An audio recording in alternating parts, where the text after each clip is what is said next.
sabi niya sa akin na, kasi nagreklamo ako, "Madam, walang pagkain." Tapos sasabihin niya nga, "Alam mo, binili lang kita eh. Binili lang kita.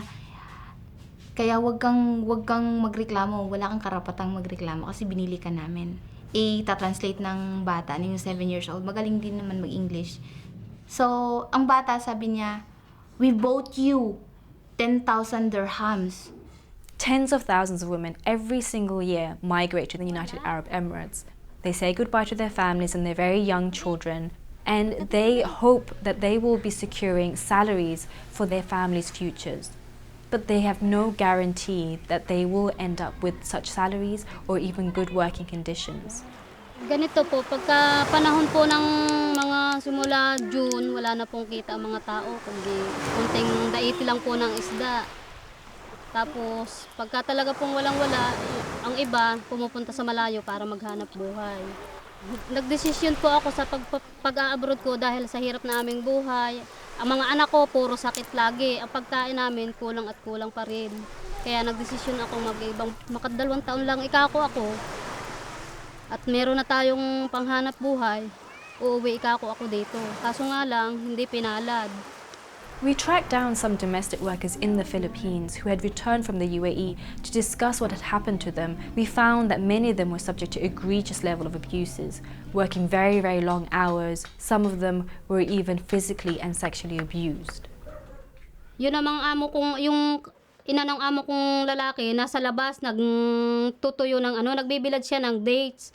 Sinisigawan niya ako, sabi niya sa akin, "Pumunta ka dito." Sabi kong ganyan, sabi niya ganyan, "Magbilad daw ako, tumulong daw ako magbilad ng date." Sabi ko, "Namablansya ako." Sabi niya ganyan. Sabi kong ganyan sa kanila. Sabi, "Sige, pagkatapos ko daw, magpunta ako sa kanya. Ganyan pa yung plantsahin mo." Sabi ko ganyan. Sabi ko, "Hindi masyadong mainit ang plantsa." Sabi kong ganyan. Ang gawa niya sa akin, "Patingin nga." Sabi niya, "Patingin ako." Kaya nung plaplantsa siyang ganyan sa akin, plaplantsa. Sabi niya sa akin, hindi ko na malayan, nakatuon akong ganyan sa plantsa, idinikit niya sa akin ganito. Sabi, "O mainit, mainit." Akala ko ba hindi mainit nung nalaman niya umaaray ako. The UAE facilitates and fosters abuse and exploitation of domestic workers. They are not allowed to transfer employers, even if they are being abused or receiving far less than what they were promised. They are trapped to that single employer and only face the option of having to return home if things go wrong. Lahat na nasa kontrata nakasulat doon na kailangan sana mayroon kami rest day, may 8 hours na bawat araw, may 8 hours kami na nakarest. Tapos mayroon din kami medical assistance, mayroon din kami sick leave na 15 days. Hindi natupad yun lahat. Ang nagawa dire-diretso na trabaho kahit may sakit. Nagatrabaho kami. Binigay ni madam yung sahod ko, first month. 800. Ang sabi ni madam, "Marily, lahat kami dito nagpipirma 1,000 dirham sa papel. Pero hindi namin yan sinusunod." Sumusumama niya kung anong ginagawa ko. Tapos kunwari naglilinis ako sa playroom nila pero umiiyak ako na sinusuntok ko yung mga kamay ko dun sa sahig na, alam mo yung eto lang yung sahod. Bakit pa nakipagsapalaran? Sinisisi ko ng sarili ko na bakit ko pa ginawa tong ganito na.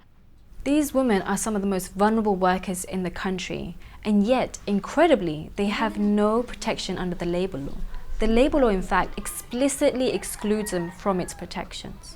Yung yung mga salita ng amo ko, sabi niya sa amin, "Pwede namin kayo ipapatayin dito kahit ano oras kasi walang nakakakita sa inyo. Tapos malayo kayo sa pamilya niyo," sabi niya. Domestic workers right now, without any of these legal protections, are very vulnerable. They really need a law that will protect their labour law rights, like every other migrant worker in the country.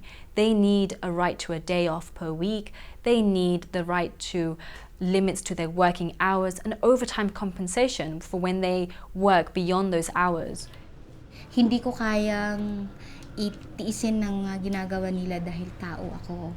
Kung consider niyo yung sarili niyo na, kasi sabi nila, wala na talaga, tao, hayop na talaga ang tingin nila sa amin sa atin kaya tanggapin mo na lang. Pero ang sabi ko, ayoko.